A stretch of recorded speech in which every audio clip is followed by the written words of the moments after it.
Tapos ngayon, meron kami nakausap, maliban doon sa mga pangaharas, panggugulo ng ex mong hindi namin alam kung anong pwedeng itawag sa kanya. Ayan, ex na talaga, no? Parang annulled na, di ba? Anyways, yung sinasabi nga na nag-i-illusion ka lang daw, na kinuha ka ng Star Cinema, ito ha, sa mga fans, may nakausap po kami, very reliable source po ito, na nagkwento sa amin, na according sa kanya, si Ma'am Manu Santos ng Star Cinema, si Claudine Barreto lang ang inaantay. So, totoo po na kinukuha siya ng Star Cinema at hindi po yun katsaringan. Ngayon, sino ang gusto mong makasama? Ayan, siyempre inaantay ng mga tagahanga mo. Gusto mong makasama sa big comeback mo na ito na inaabangan na. Marami na nakakamiss. Kahit kami sa press, talagang grabe ng pagkamiss sa'yo sa big screen, sa TV, di ba? So, sino ang gusto mong makasama talaga, makatambal na actor? Well, it would have to be Piolo. Piolo, Piolo and Jericho Rosales. Ayun. Bongga yun, di ba? Okay. Ito last question ko, no? Ano ba ito? Siyempre drama naman ang forte ni di ba?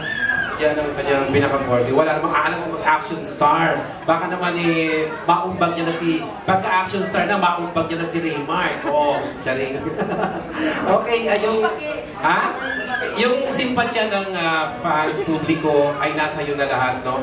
Maliban dun sa parents mo, at syempre sa mga tagahangang, sino ba yung pinag-uugutan mo yung mga sa pangyayari ngayon sa buhay mo, mga pinagdadaanan mo, sino kukunan mo ng lakas ng loob? Ayun. Aside from God and my children, my friends. Yes. Marami ka doon. Oo.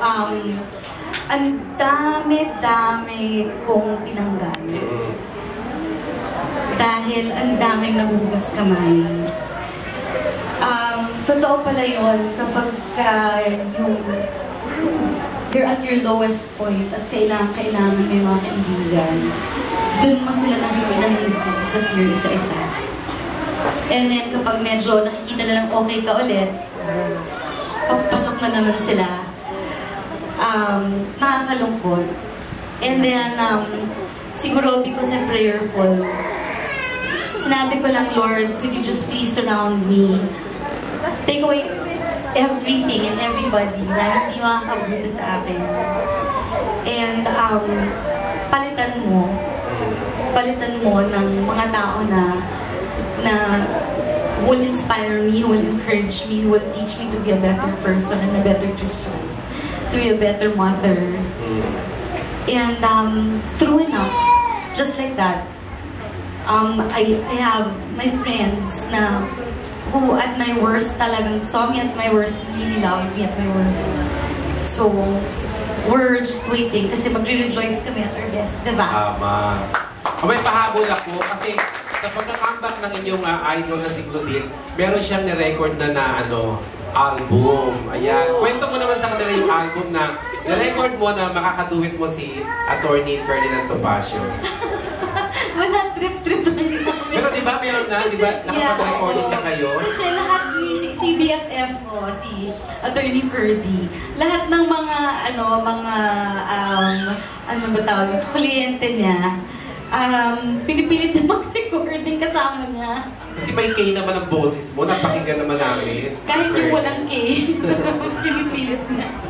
So, wala yun. So, one time, wala, nag-recording lang kami ng dalawang.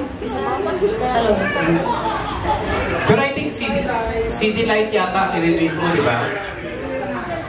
Hindi pa namin alam kung i-release talaga yun. Okay. Kasi nervous. Hindi pa alam ni Boss Vic yun.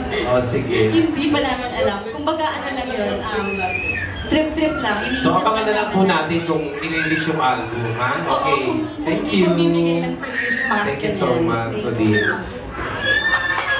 Thank you, Kuya Peter.